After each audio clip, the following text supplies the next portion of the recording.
नमस्कार, welcome to my channel एस्ट्रोनेशा। आज के আমরা কথা বলবো মিথুন লগ্নের মানুষজনদের পুরো মে মাসটা কিরকম কাটবে। তাহলে আমরা প্রথমেই জেনে নিই যে প্ল্যানেটদের কন্ডিশন কোথায়, তারা কোথায় অবস্থান করছে। মিথুন লগ্নের জন্য 4th হাউসের ওপর আছে কেতু, 10 নম্বর ঘরের ওপর আছে রাহু, মঙ্গল এবং মার্কারি এখানে থাকবে 11ই মে পর্যন্ত। 11ই মে সে তার স্থান পরিবর্তন করে 10 নম্বর ঘর থেকে 11 নম্বর ঘরে চলে যাবে। আর এই মিথুন লগ্নের জন্য মার্কারি মানে বুধ প্ল্যানেটটি হলো এই মিথুন লগ্নের জন্য লগ্নেশ। এবার 11 নম্বর ঘরের ওপর অবস্থান করছে সূর্য 11 নম্বর ঘরেতে সে তার নিজের উচ্চ রাশিতে উচ্চ সাইনে অবস্থান করছে। সে যদিও 14ই মে তার স্থান পরিবর্তন করে 11 নম্বর ঘর থেকে 12 নম্বর ঘরে চলে আসবে। আর 11 নম্বর ঘরে সূর্যের সাথে শুক্র বসে আছে। শুক্র 19শে মে তার স্থান পরিবর্তন করে 11 নম্বর ঘর থেকে 12 নম্বর ঘরে চলে আসবে। আর 12 নম্বর ঘরের ওপর জুপিটার অবস্থান করছে। আর শনি স্যাটার্ন 9 নম্বর ঘরের ওপর অবস্থান করছে।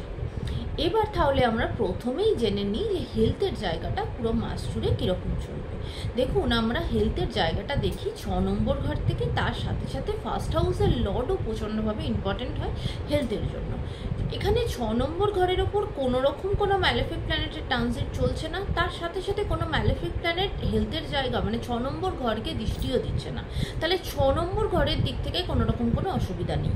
কিন্তু ফার্স্ট হাউসের যে লর্ড বুধ নিজে কিন্তু 10 নম্বর ঘরে দুটো ম্যালেফিক প্ল্যানেট রাহু তার সাথে মঙ্গল তাদের সাথে কিন্তু বসে আছে। তাই জন্য এই মাসের প্রথম 11 তারিখ পর্যন্ত কিন্তু হেলথের জায়গাটা একটু ডাউন যেতে পারে, একটু সমস্যা চলতে পারে। তারপরে যখনই মার্কারি কিন্তু এই 10 নম্বর ঘর থেকে 11 নম্বর ঘরে চলে যাবে, তখন কিন্তু এই 11 তারিখের পর থেকে কিন্তু হেলথের জায়গাটা বাকি পুরো মাস জুড়ে কিন্তু ভালো যাবে।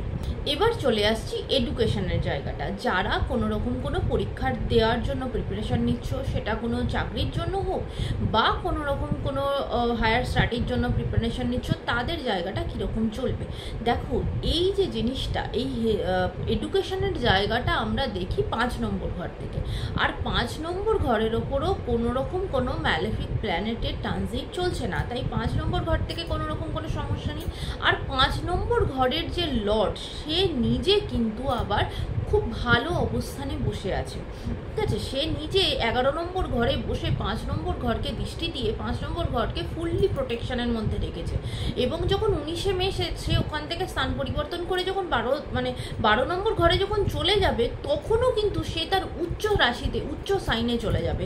তাই এই 5 নম্বর ঘরের লর্ডের পজিশন পুরো মাস জুড়ে কিন্তু ভালো। তাই এডুকেশনের দিক থেকে যারা কোনো রকম কোনো এডুকেশনের সাথে যুক্ত আছো, পরীক্ষা আছে সামনে কিংবা পরীক্ষা চলছে বা হয়তো কোনো চাকরির জন্য পরীক্ষা দিচ্ছ, ইন্টারভিউয়ের মধ্যে আছো, তাদের কিন্তু সকলের জন্য এডুকেশনের জায়গাটা পুরো মাস জুড়ে ভালো চলবে। এবার চলে আসি যারা কোনো রকম কোনো সম্পর্কের মধ্যে আছো, প্রেমের সম্পর্কের মধ্যে আছো, তাদের জায়গাটা কীরকম চলবে। তাদের জন্য এই যে লাভ রিলেশনের জায়গাটা, এটাও কিন্তু আমরা 5 নম্বর ঘর থেকে দেখি। আর এই 5 নম্বর ঘরের ওপর আমি যেমন বললাম আগে যে কোনো রকম কোনো ম্যালেফিক প্ল্যানেটের ট্রানজিট নেই এবং 5 নম্বর ঘরের যে লর্ড তারও কন্ডিশন পুরো মাস জুড়ে ভালো। তাই যারা কোনো প্রেমের সম্পর্কের মধ্যে আছো, তাদের কিন্তু পুরো মাস জুড়ে নিজেদের সম্পর্কের জায়গাটা খুব সুন্দর ভালোভাবে সেই সময়টা তোমাদের জন্য কাটবে। এবার চলে আসি ম্যারিড লাইফের জায়গাটা। পুরো মাস জুড়ে ম্যারিড লাইফের জায়গাটা কীরকম যাবে। দেখো, ম্যারিড লাইফের জায়গাটা আমরা দেখি 7 নম্বর ঘর থেকে। আর মে মাসের জন্য মিথুন লগ্নের মানুষজনেদের 7 নম্বর ঘরের উপর কোনো রকম কোনো ম্যালেফিক প্ল্যানেটের ট্রানজিট নেই এবং 7 নম্বর ঘরের যে লর্ড তারও পজিশন ভালো। তার উপরও যে কোনো ম্যালেফিক প্ল্যানেট তার সাথে বসে আছে বা খারাপ কোনো ইম্প্যাক্ট চলছে সেটা কিন্তু না। তাই জন্য পুরো মাস জুড়ে ম্যারিড লাইফের জায়গাটা যথেষ্ট ভালো চলবে। এবার চলে আসি প্রফেশনের জায়গাটা। দেখো, প্রফেশনের জায়গাটা আমরা দেখি 10 নম্বর ঘর থেকে। এবার এই 10 নম্বর ঘরের ওপর কিন্তু রাহু তার সাথে কিন্তু মঙ্গল বসে আছে। মার্কারি আছে, কিন্তু মার্কারি কিন্তু 11ই মে পর্যন্ত সেখানে থাকবে, তারপরে কিন্তু সে চেঞ্জ হয়ে যাচ্ছে। তাহলে 10 নম্বর ঘরের ওপর কিন্তু দুটো ম্যালেফিক প্ল্যানেটের ইম্প্যাক্ট থাকছে। এই জন্য পুরো মাস জুড়েই প্রফেশনের জায়গাটা কিন্তু খুব একটা ভালো চলবে না।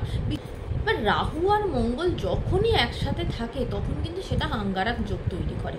এবার এই আঙ্গারক যোগটা তৈরি হয়েছে প্রফেশনের জায়গাতে, তাহলে খুব স্বাভাবিক অফিসে যারা আছো তাদের কিন্তু মানে অফিসে চলাকালীন কোনো রকম কোনো পলিটিক্সের শিকার হতে হবে, বা বসের সাথে কোনো রকম কোনো সমস্যা চলবে, এই রকম কিছু কিন্তু সমস্যা অফিসে চলবে, বা অত্যধিক কোনো কাজের প্রেশার, লোড, টেনশন, এই ব্যাপারটা কিন্তু এই পুরো মাস জুড়ে নিজেদের কর্মজীবনে কিন্তু একটু সমস্যা চলবে।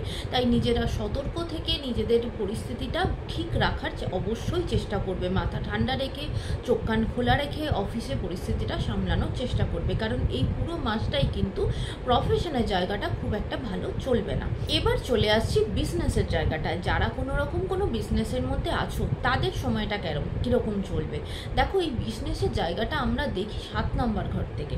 আমি যেমন আগেই বললাম 7 নম্বর ঘরের ওপর কিন্তু কোনো রকম কোনো ম্যালেফিক প্ল্যানেটের ট্রানজিট চলছে না, কিন্তু 7 নম্বর ঘরের যে লর্ড সে কিন্তু বসে আছে 12 নম্বর ঘরে, আর এই 12 নম্বর ঘর কিন্তু লসকে ইন্ডিকেট করে। তাই জন্য পুরো মাস জুড়ে নিজেদের যে বিজনেসের জায়গাতে এমনিতে যে কোনো রকম কোনো সমস্যা আসবে সেটা না, কিন্তু যদি বড় কোনো ইনভেস্টমেন্টের জায়গা হয় সেটা একটু সাবধানে একটু সতর্কভাবে সেটা কিন্তু করবে, নাহলে কোথাও না কোথাও একটু লস হওয়ার চান্সেসটা এই সময়টাতে একটু বেশি থাকবে। তো ইনভেস্টমেন্টের জায়গাটা একটুখানি সাবধানে সতর্কভাবে করবে। কিন্তু যাদের যাদের ইনকামের সোর্স কিন্তু বিদেশ থেকে, বাইরে থেকে, তাদের জন্য কিন্তু আবার প্রফেশনের জায়গাটা ভালো চলবে, কারণ এই 10 নম্বর ঘরের লর্ড সে হলো জুপিটার নিজে, সে গিয়ে 12 নম্বর ঘরে বসে আছে, আর 12 নম্বর ঘরটা কিন্তু বিদেশ যাত্রার ঘর। যারা কাজের জন্য বিদেশে যেতে চাইছো, বাইরে যেতে চাইছো, ঠিক আছে, বা যাদের ইনকামের সোর্স বিদেশ থেকে, তাদের জন্য কিন্তু প্রফেশনের জায়গাটা কোনো রকম কোনো সমস্যা হবে না, উল্টে তাদের জন্য সেই জায়গাটা ভালো।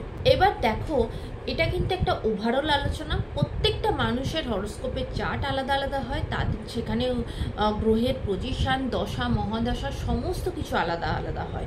তাই জন্য প্রত্যেকটা জিনিসের, প্রত্যেকটা হরোস্কোপের এবং প্রত্যেকটা মানুষের ওপর রেজাল্ট কিন্তু আলাদা আলাদা হবে। আশা করি সকলের ভালো লেগেছে। যদি ভালো লেগে থাকে লাইক, শেয়ার, সাবস্ক্রাইব করতে ভুলবে না। সকলে ভালো থেকো, সুন্দর থেকো, সুস্থ থেকো।